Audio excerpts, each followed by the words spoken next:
This is the K'NEX Serpent's Tower roller coaster, released in 2007. It is the second roller coaster in the manual. The kit contains 1114 pieces and is for children 9 years and up.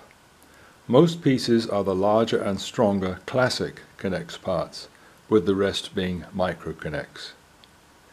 The instruction manual for this roller coaster comes in the box and contains the instructions for both the Serpent's Spiral and the Serpent's Tower.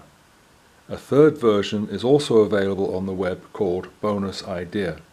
It is a much simpler version but could be used as practice before attempting the larger version. Also, the instructions in PDF format are available for download at the K'NEX website, and I have included both links in the text box below.